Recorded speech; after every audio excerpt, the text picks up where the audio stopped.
ಇವತ್ತು ನನಗೆ ಇನ್ಸ್ಟಾಗ್ರಾಮಿಂದ ಒಂದು ಮೆಸೇಜ್ ರಿಕ್ವೆಸ್ಟ್ ಬಂದಿತ್ತು. ಏನಪ್ಪ ಅಂತ ನೋಡ್ತಾ ಇದ್ದೆ, ಯಾರೋ ಮೆಸೇಜ್ ಹಾಕಿದ್ರು, ಹಾಯ್ ನಿಮ್ಮ ಇನ್ಸ್ಟಾ ಐ ಡಿ ಸುಪ್ಪಿ ವ್ಲಾಗ್ಸ್ ಅಂತ ಇದೆ, ಬಟ್ ನೀವು ವ್ಲಾಗ್ಸೇ ಮಾಡ್ತಾ ಇಲ್ಲ, ಯಾಕೆ? ಚೆನ್ನಾಗಿ ಮಾಡ್ತಾ ಇದ್ರಿ, ಮಾಡಿ ಅಂತ ಮೆಸೇಜ್ ಬಂದಿತ್ತು. ಅದಕ್ಕೆ ನಾನು ಓಕೆ ಅಂತ ಮೆಸೇಜ್ ರಿಪ್ಲೈ ಮಾಡಿ ಇವತ್ತು ವ್ಲಾಗ್ ಶುರು ಮಾಡೇ ಬಿಟ್ಟೆ. ನಮಸ್ಕಾರ ದೇವರು. ಇವತ್ತು ನನ್ನ ದಿನ ಶುರುವಾಗಿದ್ದು ನಮ್ಮ ತೋಟದಲ್ಲಿ ಈ ವ್ಯೂನ ನೋಡ್ತಾ. ಇದು ನಾನು ಊರಿಗೆ ಬಂದಾಗ ಮಾತ್ರ ಸಾಧ್ಯ. ಯಾಕಂತಂದರೆ ನಾನು ಮೈಸೂರಲ್ಲಿದ್ದಾಗ ನಾನು ಯಾವಾಗ ಎತ್ತೀನಿ ಯಾವಾಗ ಮಲ್ಕೋತೀನಿ ನನಗೇ ಗೊತ್ತಿರ. ನಮ್ಮ ತೋಟದಲ್ಲಿ ನಾವು ಹಾಕಿದ ಬಾಳೆ ಗಿಡ ಎಲ್ಲ ಗೊಣೆ ಬಂದಿತ್ತು. ಅದನ್ನ ನೋಡಿ ಒಂಥರ ಖುಷಿ ಆಯಿತು.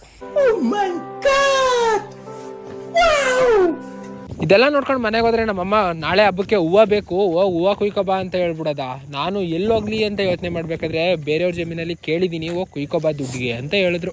ಆಮೇಲೆ ಹೋಗಿ ಹೂವು ಕುಯ್ಕೊಂಡು ಬಂದೆ. ನಿಮ್ಗೂ ಏನಾದ್ರು ಹೂವು ಬೇಕು ಅಂತಂದ್ರೆ ಹೇಳಿ, ಕಡಿಮೆ ರೇಟಲ್ಲಿ ಸಿಗುತ್ತೆ. ಹೂವು ಎಲ್ಲ ಕುಯ್ಕೊಂಡು ಮನೆಗೆ ಬಂದೆ. ಮನೆಗೆ ಬರೋವರೆಗೆ ಅಮ್ಮ ಹೇಳ್ತು, ಗೌರಿ ಹಬ್ಬಕ್ಕೆ ಅಕ್ಕನ ಕಾಯಿ ಕೊಟ್ಬಿಟ್ಟು ಹಬ್ಬಕ್ಕೆ ಬಂದ್ರೆ ಕರ್ಕೊಂಡು ಬಾ ಅಂತ ಹೇಳ್ತು. ಎಲ್ಲರಿಗೂ ಗೊತ್ತೇ ಇರುತ್ತೆ ಕಾಯಿ ಕೊಡೋದು ಅಂದ್ರೆ ಏನು ಅಂತ. ಗೌರಿ ಮತ್ತೆ ಶಿವರಾತ್ರಿ ಹಬ್ಬಕ್ಕೆ ತವ್ರ ಮನೆಯಿಂದ ಕೊಡುವಂತ ಉಡುಗೊರೆ. ಅದಕ್ಕೆ ನಾನು ಇದೆಲ್ಲ ತಗೊಂಡು ಹೊರಟೆ.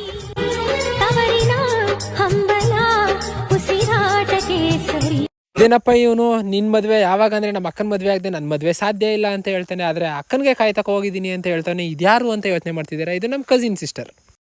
ಅಲ್ಲೋಗಿ ನೋಡ್ತೀನಿ, ಅವಳು ಬಟ್ಟೆ ಹೊಲಿತಾ ಮನೆ ತುಂಬ ಜನ ಕೂರಿಸ್ಕೊ ಕುಂತಿದ್ಲು. ಆಮೇಲೆ ಹಂಗೋ ಹಿಂಗೋ ಮಾಡಿ ಬಾ ನಮ್ಮೂರ್ಗೆ ಹೋಗುವ ಅಂತ ಕರ್ಕೊಂಡು ಕೊನೆಗೂ ನಮ್ಮೂರ್ಗೆ ಹೊರಟೆ. ಹಂಗೆ ಬರಬೇಕಾದ್ರೆ ಪ್ರತಿ ವರ್ಷ ನಮ್ಮ ಮನೆಗೆ ಗಣೇಶನ್ ಕೂರಿಸೋ ರೀತಿ ಈ ವರ್ಷನೂ ಕೂರಿಸ್ಬೇಕಲ್ಲ ಅಂತ ಒಂದು ಪುಟ್ಟ ಗಣೇಶನ್ ತಗೊಂಡು ಮನೆಗೆ ಬಂದೆ.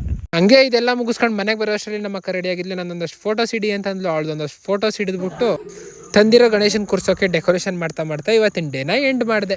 ಮತ್ತೆ ನಾಳೆ ವಿಡಿಯೋದಲ್ಲಿ ಸಿಗೋಣ. ಬಾಯ್ ಬಾಯ್.